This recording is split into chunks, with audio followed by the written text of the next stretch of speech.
Mbak Oci, di situ Mbak Oci artinya dikaryakan oleh mucikarinya ya, oleh maminya itu ya, maminya itu. Mohon maaf, itu semua diambil atau ada juga dibagiin ke Mbak Oci juga hasil? Seperti apa hasilnya? Saya nggak mendapatkan uang sama sekali. Hanya mungkin kebutuhan Mbak Oci aja, misalnya Mbak Oci butuh apa, hanya kebutuhan aja. dia kasih, butuh apa dia kasih. Itu sampai berlangsung berapa tahun? Itu ada sekitar 3 tahunan. 3 tahun lebih. Ya Allah, itu harus selalu ada pergolakan itu di dalam hati Mbak Oci ya. Kemudian Mbak Oci nggak pernah berusaha untuk kabur? Pernah. Kemudian? Saya kabur pernah. Karena kemarin sebelum besoknya saya kabur itu saya ada pendarahan hebat karena melayani Om Hidung Belang itu beberapa kali pendarahan hebat. Saya sakit, akhirnya saya dipulangin ke rumah mami kan malamnya, dibawa bodyguard 1 orang. Saya dipaksa lagi untuk melayani Om itu lagi, didandanin cantik. Dari situ mami memang lagi belum bangun kan, masih pagi. Jadi saya masih siap-siap. Jadi saya nyelinap karena kan masih pagi kan, mereka masih sibuk sendiri gitu. Saya kabur lewat pintu samping. Ternyata saya kepergok.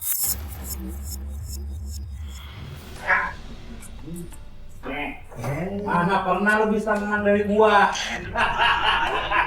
Yoga. Anjir. Mau kemana lu? Mau kemana? Bang, saya mau keluar bang, saya udah gak kuat bang. Mau keluar? Lu gak bakal bisa kabur dari sini. Bang, saya mohon bang, saya udah gak kuat bang, tolong lepasin saya bang. Gua gak peduli. Hah? Mau kuat mau kagak? Lu tetap di sini. Pikir kita peduli apa sama lo? Hah? Mami! Bang, jangan bang, bang, jangan bang, jangan. Kenapa ini? Ini mah, dia mau kabur. Untung saya ngeliat. Hah? Kamu mau kabur? Mami, saya udah gak kuat, Mi, tolong, Mi, jangan, Mi. Ampun, Mi, sakit, Mi. Dasar manusia! Ayo bawa dia sini.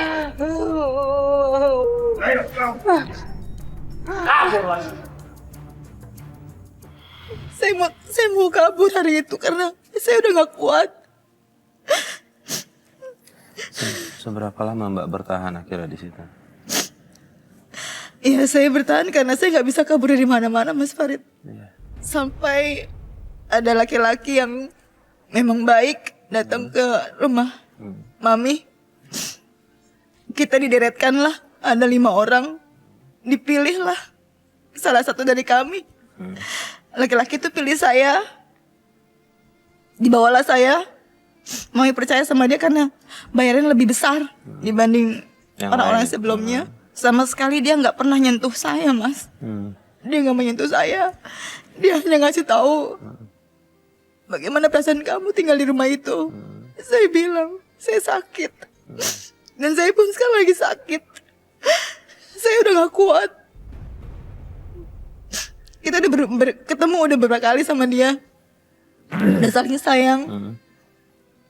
Ada kali seminggu 2 kali dia selalu datang nemuin saya hanya untuk ngobrol. Dia tidak pernah nyentuh saya. Dan sewaktu itu dia ada niat untuk bawa kabur saya. Kita langsung pergi keluar kota untuk kabur berdua dan nggak ada kabar sama sekali ke Mami. Dari situ saya seperti lega, Mas Farid. Itu. Ya. Pak Ustadz, ada mungkin nggak Allah mengirim hambanya untuk menyelamatkan hamba yang satunya lagi? Pak? Sangat mungkin. Jadi Allah itu berkehendak semaunya Allah. Makanya kita sebagai seorang hamba, kalau menghadapi masalah apapun, memang jangan sampai lepas dari Allah.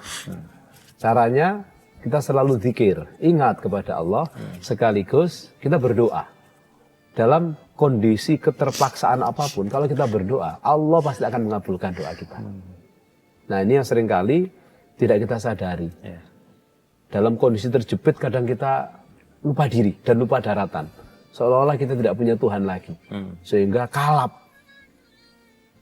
Dan saya tidak sedang menghakimi Mbak Oci. Mungkin saat itu Mbak Oci tidak ingat Allah, misalnya saya enggak. Tapi justru saya yakin saat itu Mbak Oci setiap saat berdoa kepada Allah agar diberikan kemudahan untuk lepas dari belenggu Syaitoniyah ini, belenggu yang sangat menjerumuskan. Makanya diutuslah laki-laki yang baik tadi. Dan dalam sejarah Islam, dalam kitab-kitab klasik banyak sekali cerita yang semacam ceritanya lelaki yang dikirim oleh Allah kepada Mbak Oci. Ada seorang wali kekasih Allah, tiap malam dia itu beli minuman. Semua minuman di bar-bar kalau zaman sekarang, kalau itu di kedai-kedai itu dibeli. Sampai seluruh orang kampung tahu bahwa lelaki yang suka beli ini orang bejat. Padahal ini kekasih Allah. Orang yang sangat takut kepada Allah, orang yang sangat sayang kepada Allah dan sangat taat ibadahnya. Hanya tidak diketahui oleh masyarakat. Masyarakat tahunya tiap hari dia ke Beli aja. bar. Kalau sudah ke bar di zaman itu ya sudah dipikirkan ya zina, bawa khomer dan seterusnya. Dan memang betul dia pulang selalu bawa gentong-gentong khomer. Dianggap oleh manusia pada umumnya, wah, tidak cukup dia makan dan minum serta berbuat dolim, berbuat zina di dalam kafe, tetapi dia sampai bawa khomer atau minuman keras itu sampai ke rumahnya. Tapi apa yang terjadi sesungguhnya? Dia membeli khomer dari hasil kerja kerasnya di siang hari hanya untuk biar tidak ada banyak orang yang mabuk akibat dari minuman khomer yang tidak habis itu. Masya Allah. Kerja keras hanya untuk beli khomer, dibawa ke rumahnya untuk dimasukkan ke dalam tong WC, dimasukkan ke dalam kotoran, selokan yang ada di rumahnya, alias dibuang. Tidak ada yang tahu kecuali hanya Allah dan istrinya. Akhirnya singkat cerita orang ini meninggal. Dan pandangan masyarakat tetap bahwa orang ini adalah orang jahat, orang suka ke bar, kafe, berzina, minum-minuman. Ketika mati tidak ada yang mau nyolati, tidak ada yang mau menghormatinya. Sampai akhirnya bingung, mau diapain ini orang sudah mati. Biasanya kan kalau dalam Islam kalau orang mati itu kewajibannya adalah harus dimandikan, dikafani, disolati dan dikuburkan. Ini nggak ada yang mau orang kampung karena ini dianggap orang fasik. Tapi Allah Maha Tahu karena ini kekasih Allah. Allah bikin mimpi kepada raja. Raja saat itu bahwa ada orang soleh yang mati yang tidak ada mau menyolati. Kamu berangkat ke sana, kamu yang solati. Dan bapak ini yang setiap malam ke kafe beli minuman lalu dibuang ke WC atau ke selokan di rumahnya, itu pernah bilang sama istrinya, sayang jangan khawatir, nanti kalau saya mati, yang nyolati saya ini nanti seorang raja. Istrinya nggak percaya, bagaimana kamu mati nanti disolati seorang raja? Ternyata kejadiannya betul bahwa ketika dia meninggal dunia, saat orang-orang nggak mau nyolati, raja datang karena diarahkan oleh Allah melalui mimpi. Maka banyak sekali orang-orang semacam yang saya ceritakan tadi, termasuk ceritanya Mbak Oci, yang sengaja Allah kirim Mas Farid. Jadi boleh dan sangat mungkin Allah mengirim orang-orang untuk menyelamatkan kejadian-kejadian mengenaskan yang dialami oleh Mbak Oci. Ya, dan Pak Ustadz ini kurang lebih mirip karena Mbak Oci juga cerita ke tim kita bahwa akhirnya menikah dengan laki-laki itu yang menyelamatkan Mbak Oci. Cuma Allah lebih sayang sama laki-laki itu. Dia dipanggil sama Allah, meninggal. Ada berapa anak Mbak Oci dari dia? 2, artinya Allah menitipkan anak yang mudah-mudahan bisa membantu orang tuanya. Dan juga ada satu lagi permasalahan adalah Mbak Oci ini juga selain kangen sama suami juga kangen sama ibunya Pak Ustadz. Ya, ibu juga sudah meninggal ya. Sudah meninggal pas kami mau menikah, sehari mau menikah. Kami pulang ke kampung dulu. Ternyata adik-adik sudah tinggal sama tante saya. Jadi ibu sudah meninggal. Sudah meninggal. Sudah meninggal. Kegalauan Mbak Oci datang ke Tawakal adalah gimana Mbak Oci selagi masih bisa hidup sekarang gitu. Doa apa yang bisa Mbak Oci panjatkan untuk orang tuanya dan juga untuk suaminya nih Pak Ustadz. Saya bisa merasakan dan sekaligus menjadi doa saya dan doa kita semua Mas Farid. Saya minta doa kepada para pemirsa Tawakal di seluruh tanah air. Mari kita doakan suaminya Mbak Oci. Semoga ikhtiar dia menyelamatkan Mbak Oci dari dunia prostitusi mendapat pahala yang besar di sisi Allah. Karena menurut keyakinan saya sangat luar biasa apa yang dilakukan oleh suaminya Mbak Oci. Berapa kali dia menyewa Mbak Oci tapi sentuh pun tidak. Justru menyelamatkan Mbak Oci untuk dikembalikan menjadi manusia seutuhnya. Sampai akhirnya punya anak. Tidak semua orang mampu untuk Ya. bersikap seperti suaminya Mbak Oci loh. Mas Farid aja belum tentu mau. Ya jelas orang yang sudah ditidurin banyak orang misalnya, tapi kita kawin. Itu butuh kebesaran hati. Maka sebagai sesama kaum muslimin saya berdoa kepada Allah semoga Allah merahmati dan mengampuni salah khilafnya beliau dan Allah mencatat sebagai kebaikan yang tak terkira dari ikhtiarnya menyelamatkan Mbak Oci dari dunia prostitusi. Karena dia sudah menyelamatkan satu nyawa. Padahal dalam Al-Quran disebutkan barang siapa yang menjaga satu nyawa, menyelamatkan satu nyawa, sama seperti menyelamatkan seluruh umat manusia. Sebaliknya barang siapa yang membunuh satu nyawa, maka ia ibaratnya sudah seperti membunuh seluruh umat manusia. Nah, cara bagaimana Mbak Oci berterima kasih, Mbak Oci masih rajin sholat kan? Masih. Setiap habis sholat, bacain Fatihah. Iya, Pak. Kalau tidak bisa bahasa Arab, ila hadratin Nabi Mustafa Sayyidina Muhammad sallallahu alaihi wasallam, ila hadratir ruhi siapa? Pakai bahasa Indonesia. Ya Allah, aku minta kepadamu semoga bacaan surat Fatihah ini pahalanya kau berikan kepada suamiku, kepada ibuku. Insya Allah itu akan sampai dan itu akan menjadi kebahagiaan yang tidak terkira. Mungkin sebagian orang yang tidak percaya dengan itu, tapi biarkan yang tidak percaya. Tapi percayalah bahwa itu semua sampai. Dalilnya banyak, Qur'annya ada, hadisnya ada. Yang kedua, kalau Mbak Oci punya rizki, sodakohkan. Saya selalu- Rizki itu atas nama suami, Iya. atas nama ibu. Itu tidak akan mengurangi sedikit pun pahalanya Mbak Oci. Iya. Contoh, Mbak Oci punya uang 1 juta. Saya berniat sodakoh ini untuk suami saya, untuk ibu saya.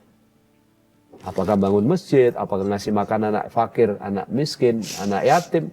Semua akan sampai pahalanya. Ketika niatnya itu untuk kita sedekahkan pahalanya demi suami atau ibu. Pahalanya Mbak Oci bagaimana? Pahalanya Mbak Oci tetap utuh, tidak berkurang sedikit pun. Sebagaimana bacaan Fatihah yang kita baca, pahala bacaan Fatihah itu tetap utuh untuk Mbak Oci, tapi suaminya pun dapat, ibunya pun dapat. Ini logikanya Allah. Beda dengan logika kita. Kita punya 1 juta, dibagi 3 orang, 300, 300, 300. Kita tinggal 100. Tapi logika Allah. Kita punya uang 1 juta, dikasihkan pada 10 orang. 10 dapat 1 jutaan, kita pun dapat 1 juta. Inilah keindahan berislam. Nah, yang terakhir, kalau Mbak Oci bisa baca Quran, bacain Quran setiap saat. Ya. Habis sholat, di luar sholat, baca Quran. Pahalanya kirim kepada yang sudah meninggal. Termasuk baca sholawat.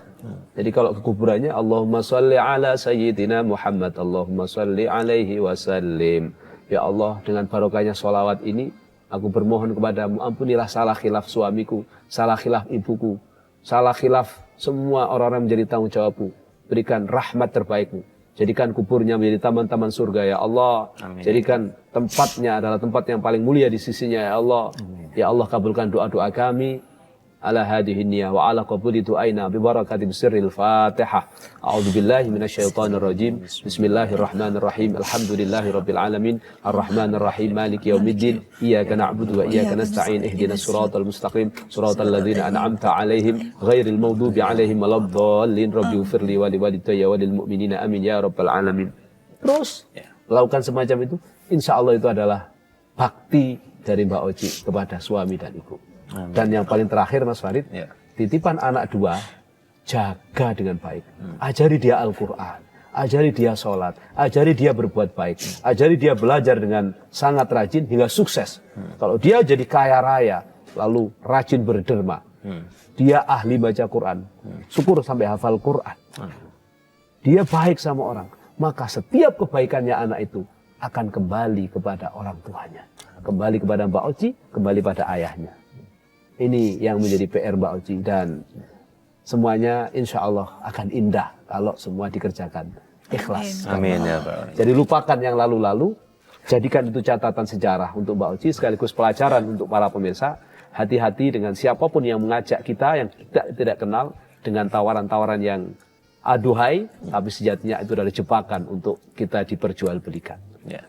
Tapi Mbak Oci yang sudah mengalami, ikhlaskan dan sabarkan karena semua itu adalah ujian dari Allah Subhanahu wa taala.